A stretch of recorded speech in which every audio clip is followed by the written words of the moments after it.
இந்தம்மா, எங்க வீட்டுக்கு வாழ வந்த பொண்ணு நீ. உனக்கு நான் ஏதாவது செய்யணும் இல்லையா? இத வச்சுக்கோ. இல்ல வேண்டாங்க.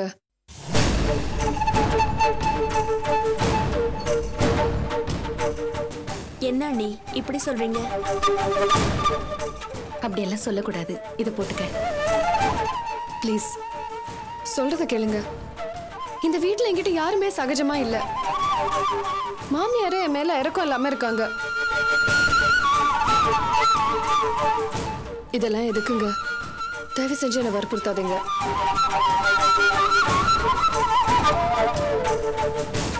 பாத்தீங்களா சித்தி அவளோட திமிர? உங்க வயசு என்ன, அவ வயசு என்ன? கொஞ்சமாவது மரியாதை தெரியுதா பாருங்க அவளுக்கு. ஏய், இங்க வா. என்ன சித்தி என்ன அடக்குறீங்க? அவ பண்றதெல்லாம் சரின்னு சொல்றீங்களா? இல்லம்மா, அவளுடைய நிலைமை என்னால புரிஞ்சுக்க முடியுது. வசதியா வாழ்ந்த பொண்ணு எல்லாத்தையும் விட்டுட்டு இங்க வந்திருக்கா. நம்மள நம்பி வந்த பொண்ணு கிட்ட நாம யாரும் அனுசரணையா இல்லாத போது அவ மனசுல ஒரு கசப்பு ஏற்படுதானே செய்யும். அவளோட திமிருக்கு நல்லா வியாக்கியானம் கொடுக்குறீங்க சித்தி. அவ ஒண்ணும் நம்மள நம்பி வரல. எங்க அண்ணனை கவுத்துட்டா, அவனும் ஏமாந்து கூட்டிட்டு வந்துட்டான். இந்த மாதிரி பேசாத ஆர்த்தி. நீயும் சரி, அக்காவும் சரி, அவகிட்ட நல்ல விதமா நடந்துக்கணும். சொந்த மாமியாரு தன்னை சரியா கவனிக்கலங்கிற வருத்தம் அவகிட்ட இருக்கு. பாவம் இல்லையாவ? நீயும் கொஞ்சம் நல்ல விதமா நடந்துக்கணும்க்கா. கடைசியில உங்க எல்லாருக்கும் நான் ஒருத்தி தான் கிடைச்சிருக்கேன்ல. எல்லாத்துக்கும் ஏன் தலையை உருட்டுறீங்க? மத்தவங்க பண்ணிட்டு வர தப்பெல்லாம் ஒரு பிரச்சனையே இல்ல. நான் மன வருத்தத்துல பேசாம இருந்தா அது ஒரு பெரிய குற்றம். அப்படிதானே? அக்கா, நான் அதுக்காக சொல்ல வரலக்கா. பிடு சாரதா, நான் பெத்த புள்ளையே என்ன புரிஞ்சுக்கல. நீ புரிஞ்சுப்பியா? இல்ல எங்க இருந்தோ வந்தவதான் புரிஞ்சுப்பாளா? ஐயோ அக்கா, நான் அதுக்காக சொல்ல வரல. இல்ல சாரதா, வாழ்க்கையில கஷ்டத்தை மட்டும்தான் பாத்துக்கிட்டு இருக்கேன். கட்டின ஆம்பளை தான் கண்ணீர் கொடுத்துட்டு போனாருன்னா பெத்த ஆம்பளை பிள்ளையும் என் நெஞ்சில சுமையதான் ஏத்தி வச்சிருக்கான். இவ்வளவு பாடுபட்டு கண்ணீர் சிந்தி கடைசியில எனக்கு என்ன மிச்சம் பாத்தியா? எல்லார்கிட்டையும் கெட்டவ, புரிஞ்சுக்க தெரியாதவ அப்படிங்கிற பேர் தான் மிச்சம். அக்கா, அக்கா, என்னக்கா நீ? விடுக்கா. அம்மா விடு, ஒண்ணு இல்ல, எல்லாம் என் தலையெழுத்து. அம்மா, அம்மா தெரியுமா?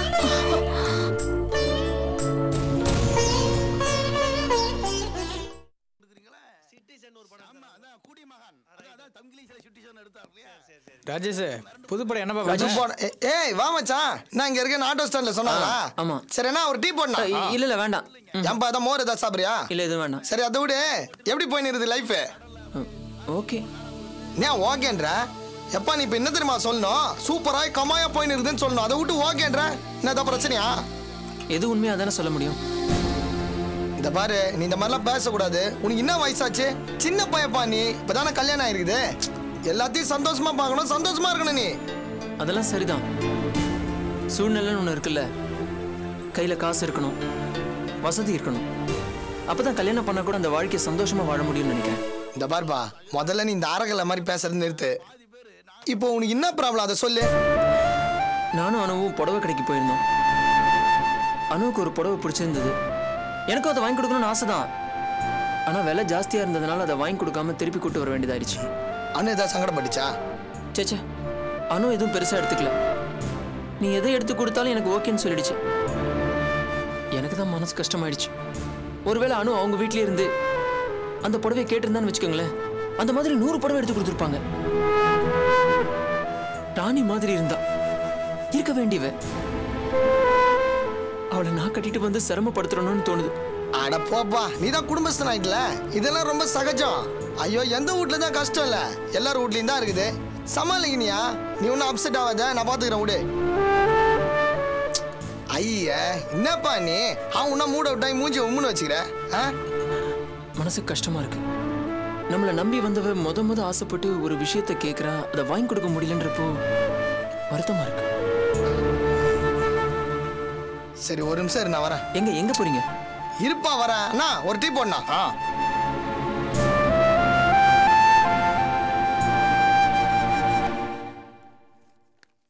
வணக்கண்ணா, எப்படி இருக்கிற? பாப்பா ராஜேஷ், என்ன இந்த பக்கம்? எல்லாம் துட்டு மேட்ரு தான். அவசரமா 5000 ரூபா வேணும். அண்ணா உங்க கையில வாங்கிட்டு வர சொன்னாரு. பொருள் ஏதாவது எடுத்துட்டு வந்திருக்கியா? ஐயா இன்னுமா தெரியாத ஆள் மாதிரி பேசுறேன். கரெக்டா கொடுத்துருக்கோம்ல எத்தனை வாட்டி? அடுத்த வாரம் மொத்தமா கொடுத்துட்றேன்னாரு. வட்டி பிடிக்க வேணா ரவுண்டா 5000 ரூபா கொடுக்க சொன்னாரு.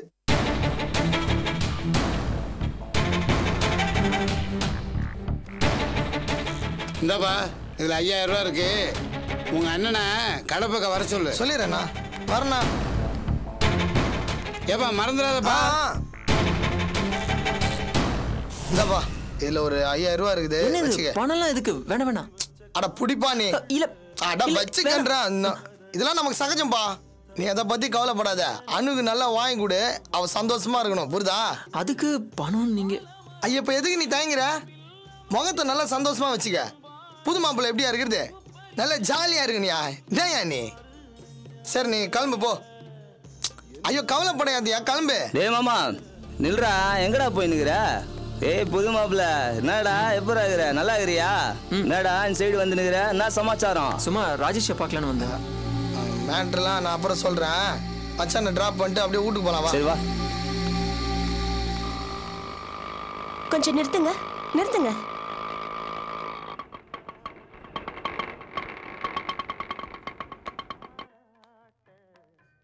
ஏன் இங்க நிப்பாட்ட சொல்லிட்டீங்க? ஒரு டீ சாப்பிடலாமா? சாப்பிடலாம். எங்க? அதோ அந்த கடையில தான். அங்கேயா? ஏன் இப்படி கேக்குறீங்க? இல்ல இந்த மாதிரி கடைகள்ல நீங்க சாப்பிடுவீங்களா? ஐ மீன் உங்களை மாதிரி பொண்ணுங்க. இதுல என்னங்க இருக்கு? நான் இந்த மாதிரி கடையிலயும் டீ சாப்பிடுவேன். நீங்க நினைக்கிற மாதிரி அனாவசியமான பந்தாலாம் என்கிட்ட கிடையாது. சரி சாப்பிடலாம். கொஞ்சம் வெயிட் பண்ணுங்க.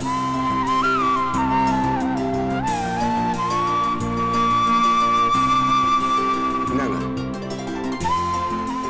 2 டீ கொடுங்க.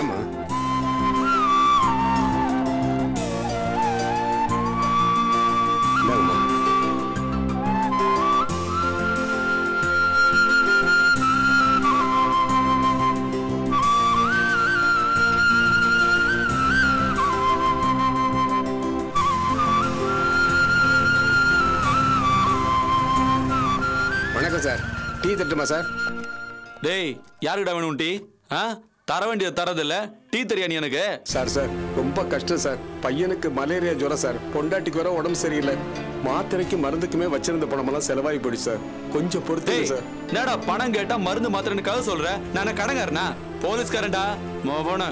கவர்மெண்ட்டுக்கு சொந்தமான புறம்போக்கத்துல கடை போட்டிருக்க புறம்போக்கு நாய் உனக்கு என்னடா? ஏடா பணத்தை? சார் மன்னிச்சிருங்க சார். டேய் என்னடா 500 ரூபா பணம் தர்றா? எட்றானா? புள்ளைக்கு மருந்து வாங்கணும் சார். வேற பணமே இல்ல சார். ஓ மருந்து வாங்கணுமா? நீ போறல டீ அதுல 2 கிளாஸ் எடுத்து உன் புள்ளை கூட உடனே சரியாயிடும். டேய் எட்றா பணத்தை? எட்றானா? சீக்கிரம். டேய் சீக்கிரம் எட்றா. சீக்கிரம்.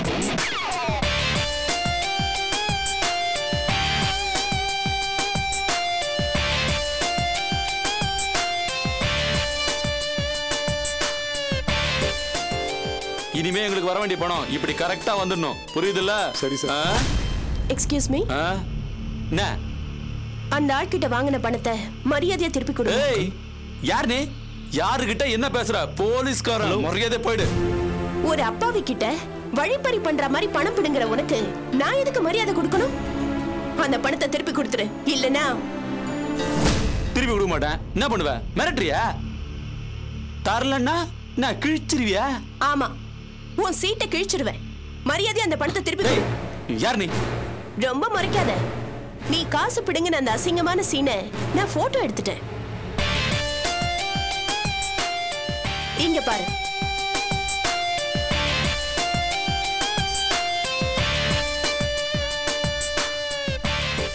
இப்பவே எனக்கு தெரிஞ்ச போலீஸ் ஆபீசருக்கும் பத்திரிகைக்காரங்களுக்கும் டிவி சேனலுக்கும் MMSல இந்த போட்டோவை அனுப்புனேன்னு வெயி. 1/2 மணி நேரத்துல உன் யூனிஃபார்ம் அவுத்துட்டு வெறும் ஆளா வெளியே அனுப்பிடுவாங்க. புரியுதா? ஐயோ வேண்டாம் மேடம். என்ன இது? செல்போன் இப்படி தப்பா யூஸ் பண்றீங்க? அடச்சி, இப்பதான் நான் கரெக்டா யூஸ் பண்ணிருக்கேன். உனக்கெல்லாம் வெக்கமா இல்ல? இவ்வளவு பாவப்பட்ட ஒரு மனுஷன் கிட்ட இருந்து பணத்தை புடுங்குறியே, இதை விட நீ பிச்சை எடுத்து பழைக்கலாம். மரியாதையா அந்த காசை கொடு.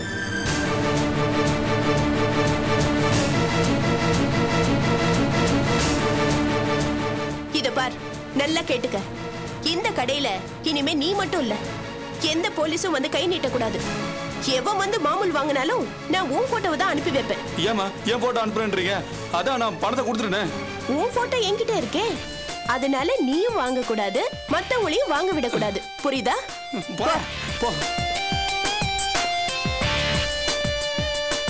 ரொம்ப நன்றிம்மா. என் குலதெய்வம் முப்பாத்தம்மனே நேரில் வந்து காப்பாத்துற மாதிரி இருக்கு. நீங்க நல்லா இருக்கணுமா? சரி சரி, இனிமே டீல இந்த அளவுக்கு சக்கரை ஜாஸ்தி போடாதீங்க. சரிங்கம்மா. சரியா? சரிங்க.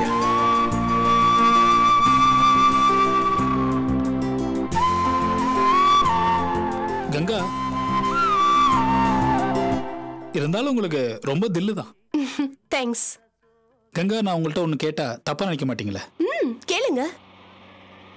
இல்ல, உங்களுக்கு ஒரு நியாயம், ஊருக்கு ஒரு நியாயமா? என்ன சொல்றீங்க துல்ஸ்? இப்போ இங்க நீங்க பண்ண விஷயத்தை நான் பாராட்டுறேன். ஆனா அதே சமயம் உங்களை பத்தி நீங்க கொஞ்சம் யோசிக்கணும். ஆமா கங்கா, நேரடியாவே கேட்கிறேன்.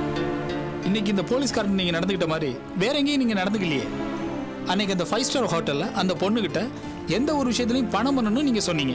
ஏன் அதுக்கப்புறம் அந்த ரியல் எஸ்டேட் காரன்ட்ட கமிஷன் வாங்குறத பத்தி நியாயப்படுத்தி பேசுனீங்க. சொல்லுங்க கங்கா, தப்புல சின்ன தப்பு பெரிய தப்புன்னு இருக்கான்னு? தொல்காப்பியன், இன்னும் நீங்க என்ன சரியா புரிஞ்சுக்கல. என்ன பொறுத்த வரைக்கும் பணக்காரனுக்கு ஒரு நீதி, ஏழைக்கு ஒரு நீதின்னு இருக்கு. பணக்காரங்க கிட்ட நம்ம கை வச்சா அவங்க வாழ்க்கை முடிய போறது இல்ல. ஆனா இந்த மாதிரி ஏழைங்க வயித்துல கை வச்சா அவங்க வாழ்க்கை முடிஞ்சு போயிடும். ஒரு பணக்காரன் மேலும் மேலும் பணக்காரன் ஆகிறதுக்கு உழைச்சு மட்டும் சம்பாதிக்கல, பல வழிகள் இருக்கு. அவன் இன்கம் டாக்ஸ் கூட ஒழுங்கா கட்டியிருக்க மாட்டான். அதனால அவங்க கிட்ட அடிக்கிறதுல தப்பே இல்ல. இந்த மாதிரி உழைச்சு சம்பாதிக்கிறவங்க கிட்ட பணம் பிடுங்கன்னா என்னால பொறுத்துக்க முடியாது. இதே போலீஸ்கார பணக்காரங்க கிட்ட கை கட்டி நிப்பான், இங்க வந்து கை வைக்கிறான். வித்தியாசம் புரியுதா? சோ என்ன பொறுத்த வரைக்கும் நான் செஞ்சது சரிதான். அது மட்டும் இல்ல, இந்த மாதிரி ஏழைங்களோட வாழ்க்கைய பத்தி நீங்க புரிஞ்சுக்கிட்டதை விட நான் புரிஞ்சுக்கிட்டது அதிகம்னு நினைக்கிறேன். இருக்கலாம், ஆனா எல்லா சமயம் உங்களுக்கு சாதகமா இருக்காது. அதையெல்லாம் யோசிக்காம இப்படி தடாரடியா நடந்துக்கிறது நல்லாவா இருக்கு? இதனால என்ன விளைவுகள் வரும்னு நம்ம தயங்கி நின்னோம்னு வச்சுக்கோங்களேன், அப்படியே நின்னுட்டு தான் இருப்போம். எதுவுமே பண்ண முடியாது.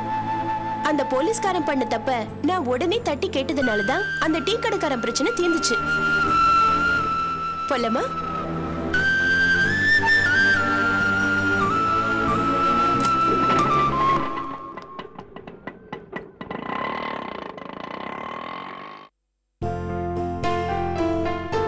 சாரதா, தம்பி வாங்க. மா வாங்க, உட்காருங்க உட்காருங்க. என்னப்பா? வாங்க வாங்க, உட்காருங்க உட்காருங்கம்மா. நல்லா இருக்கீங்களா? நல்லா இருக்கேன். நல்லா இருக்கீங்களா? நாங்க நல்லா இருக்கோம். கொஞ்சம் இருங்க, சாப்பிட ஏதாவது. அதெல்லாம் ஒண்ணும் வேண்டாம், உட்காருங்க. நாங்க ஒரு முக்கியமான விஷயம் பேச வந்திருக்கோம். ஏதாவது வேலையா இருக்கீங்களா? இல்ல, அதெல்லாம் ஒண்ணும் இல்ல, நாங்க ஃப்ரீயா தான் இருக்கோம். சொல்லுங்க. நடந்ததெல்லாம் நீங்க கேள்விப்பட்டிருப்பீங்க. மனோ விஷயம் தானே? கேள்விப்பட்டோம். ரொம்ப ஆச்சரியமா இருக்கு. அவன் இந்த மாதிரி போல்டா டெசிஷன் எடுத்தத நிச்சயமா என்னால நம்பவே முடியலங்க. எல்லாருக்கும் நிம்மதியா இல்லாம பண்ணிட்டான். அந்த மாதிரி ஏன் நினைக்கிறீங்க? அவன் பண்ணது ஒன்றும் பெரிய தப்பு இல்லைன்னு நான் நினைக்கிறேன். இன்னும் கொஞ்சம் பொறுமையா உங்க மனசை மாத்தி எல்லார் சம்மதத்தோடவும் அவன் கல்யாணத்தை பண்ணிருக்கலாம். அவசரப்பட்டிருக்க வேண்டாம் தான் எனக்கு தோணுச்சு. இந்த காலத்து பசங்களை புரிஞ்சுக்கிறது ரொம்ப கஷ்டமா இருக்கு.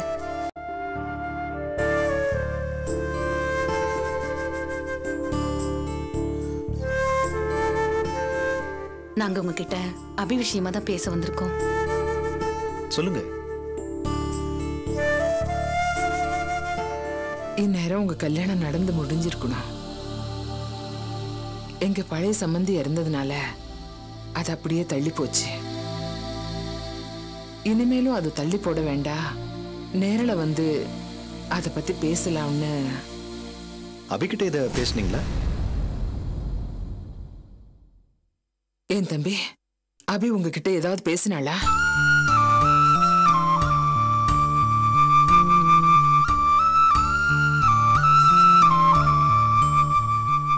நாராயணன் சார் இறந்த 2 நாள்ல அபிகிட்ட நான் பேசினேன்.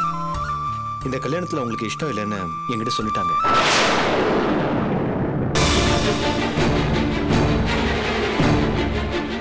ஆமா, அபியை போய் சைட்ல நான் பார்த்து டீட்டெயில்டா பேசினேன்.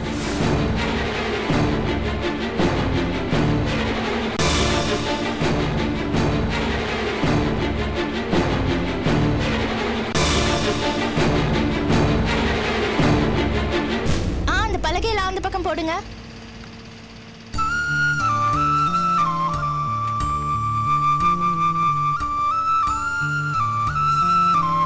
மெதுவா மெதுவா, அதெல்லாம் ஒழுங்கா அப்படியே அடுக்கி வைங்க. ஹாய் அபி. ஹாய் மகேஷ்.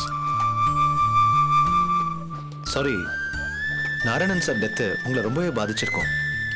அதோட பிசினஸ் அது இதுன்னு அலையறீங்க, ரொம்ப கஷ்டமா இருக்கும். என்ன பண்ண முடியும் மகேஷ், எதுவா இருந்தாலும் ஃபேஸ் பண்ணி தானே ஆகணும். என்ன மகேஷ் அமைதியா இருக்கீங்க?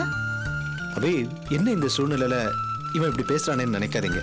உங்களுக்கே தெரியும், நமக்கு நிச்சயம் பண்ற ஸ்டேஜ்ல இந்த மாதிரி நடந்து போச்சு. திரும்ப அத பத்தி மகேஷ், நான் உங்ககிட்ட ஒன்னு சொல்றேன், அதை நீங்க தெளிவா புரிஞ்சுக்கணும். சொல்லுங்க. வற்புறுத்துறது நல்ல விஷயமா? புரியல.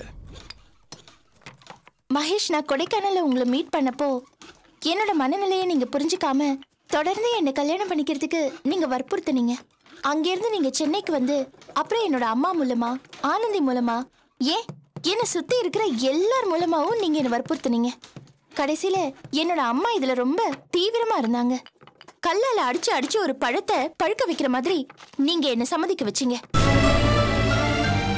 நான் தலையாட்டி சொன்ன அந்த சம்மதம் என் மனசுல இருந்து வந்தது இல்ல மகேஷ், அன்பால மிரட்டி வந்தது. மத்தபடி என் மனசு அதுக்கு சம்மதிக்கல. ஏன்னா எனக்கு கல்யாணங்கிற பந்தத்து மேலேயே விருப்பம் இல்ல. உறவுகள், நண்பர்கள் மட்டும் போதும்னு நினைக்கிறேன். ஆனா நிச்சயத்துக்கு சம்மதிச்சீங்கல்ல? சம்மதிச்சேன், ஆனா என்னோட மனசார இல்ல மகேஷ். மனசை எங்கேயோ வச்சுக்கிட்டு உங்களை கல்யாணம் பண்ணிக்கிட்டு வாழ சொல்றீங்களே, அப்படி ஒரு நிகழ்வை நினைச்சாலே எனக்கு சங்கடமா இருக்கு, ஏன் அருவருப்பாவும் இருக்கு. ப்ளீஸ் மகேஷ், உங்களோட கேரக்டர், உங்களோட ப்ரொஃபஷன், நீங்க ரொம்ப உயர்ந்தவர். உங்களுக்கு கண்டிப்பா நல்ல வாழ்க்கை அமையும். ப்ளீஸ் புரிஞ்சுக்குங்க. நான் நிச்சயதார்த்தத்துக்கு சம்மதம் சொல்லி உங்களை சங்கடப்படுத்தினதுக்கு என்ன மன்னிச்சிருங்க. அப்போ கல்யாணம் நடக்காது, நடக்கவும் கூடாது.